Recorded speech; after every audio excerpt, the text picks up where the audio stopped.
I was a scientist for 15 years. I've been a judge for 17 years. It's time for change. And I went to Myanmar last November. I taught English at a monastery, and I had a life-changing event. What happened there? Well, something that I realized and something that I further reflected on my 60th birthday, which was in February, is that we have these finite little bodies here, but we're really spiritual beings. And I need to do something different. I still need to serve, because that's what I believe we're on earth for, is to serve. And I have had a great time here, and I want to go out on the top of my game. And I also talked to the PERS people, and they said I'm fully vested and I can start taking my retirement on August 1st. So it just seemed that so many doors opened. And I was reviewing, you know that I love my vacations, that my husband and I usually take about 4 or 5 weeks off a year.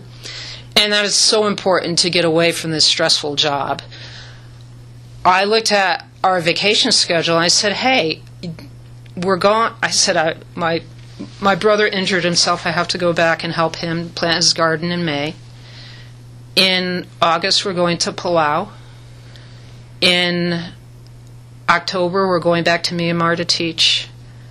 And I just found out my best friend invited me to go to Ireland over December. And I said, well, something has to give here. And it just seems like the right time to do this. Mm-hmm. And that's why I'm doing it. I'm doing it for those reasons. I'm doing it for myself. I'm so elated. I can't tell you. All right. I'm very happy about it. I want to ask you, because I have watched you in action for several years now. Oh, yeah, yeah. In my capacity as a news person. And unfortunately, most of the times I see you're dealing with people that have lots of problems.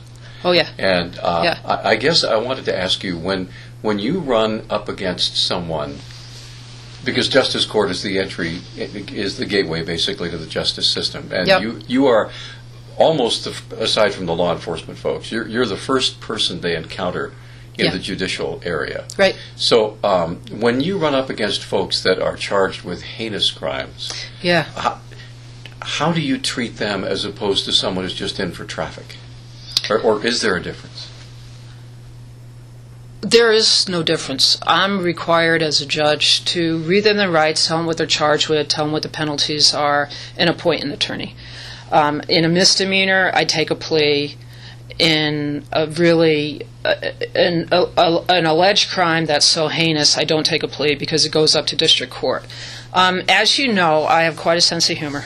All right, and I believe that 99.9% of the people that are here are just regular people like you and I. Okay, I think my power as a judge needs to be put in my pocket, and I use a sense of humor to make myself more approachable. On those crimes that you're talking about that are so heinous, I don't think that sense of humor is appropriate at that time. So I think the only thing that would change is my personality, not change my personality, but just change my delivery a bit.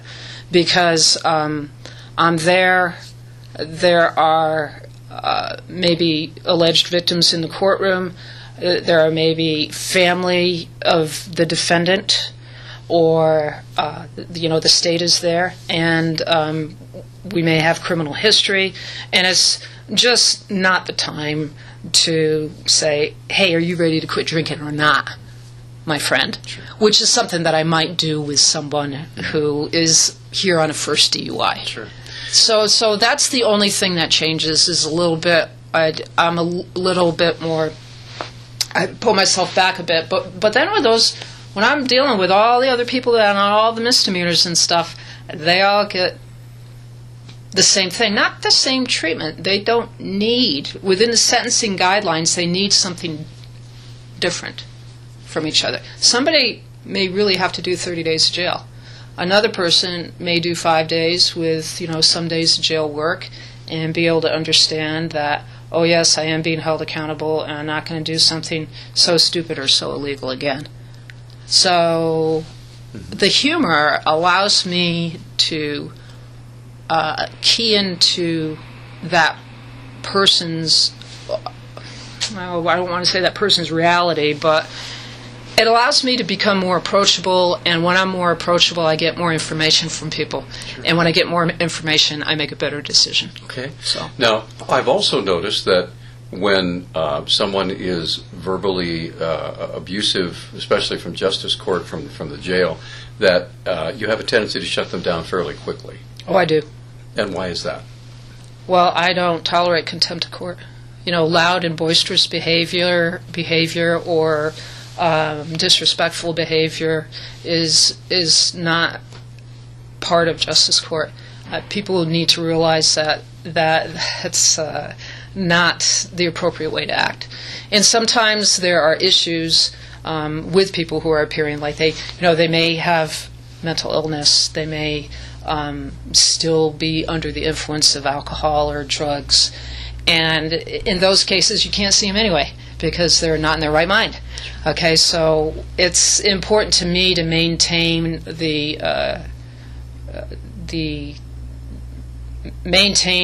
decorum of the court. That's a law. It's pretty simple. So, just witnessed a wedding. Yeah, that was fun. How you seem genuinely excited. I am.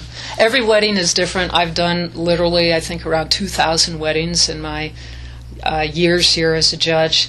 And that one on the wall right there is my 1,000th wedding. They came over from Miles City to get married. And I called the Missoulian and I said, you get over here and come take a good picture on something positive that's happening in justice court. But yeah, I love them. There's a lot of love there. And it's a very positive experience to be involved and to be honored doing somebody's wedding. It's just it's one of the reasons why I've been in the job as long as I have. If I didn't have the weddings, I would have been gone a long time ago, my friend. So tell me how long you've been doing this. How long have you been a judge? I have been a judge for about 17 years and 4 months. Yeah, 4 or 5 months. Is there a low point at some point where you said, I don't know if I can keep doing this? Well, sometimes... yeah, there is. Reviewing those affidavits of those heinous crimes. Very difficult, but it's part of my job to put my emotions aside and do my job. But I think, sometimes I may be a victim of, secondary post-traumatic stress syndrome. The hard part of the job is, seeing 45 people in an afternoon. That's tough. It really is exhausting. You have to be on task all the time. And when you get home, you don't have much left for your family. And right now, my family, I've got a grandchild that's 1 year and 3 months. I've got a mom that's 91 years old, and my sister who's 71 is taking care of her. She needs a little respite care. I've got a husband who wants to travel a lot, and so do I. So my priorities are shifting, and I'm finding that I can't give quite 100% to court like I used to. And I think that the people of Missoula deserve a judge who can give 100%. And not to say that I'm doing a poor job now. I mean, I'm going to do my job until July 8th. Sure.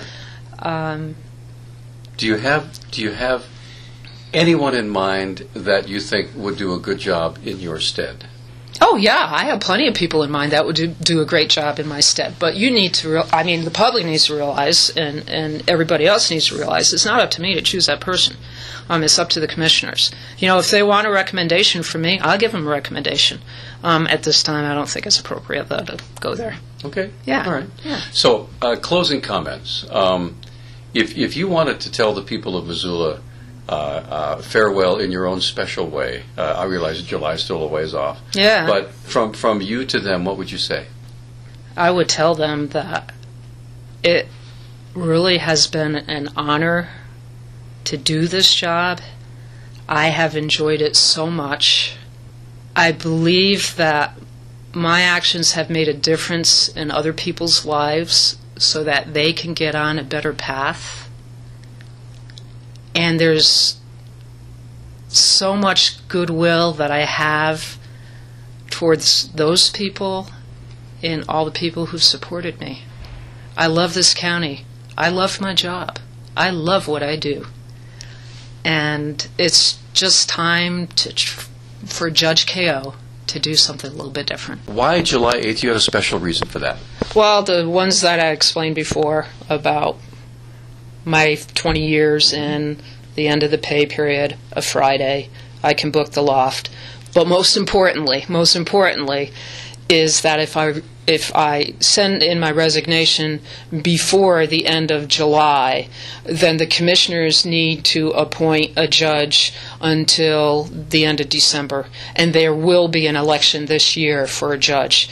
And I think that's very important because I have 2.5 years left on my term, and I don't think that the people of Missoula County, and me too, would like to have somebody sitting as a judge for 2.5 years that's been appointed. And so I think that this gives the voters a clear message of like, yes, vote for your judge in November this year.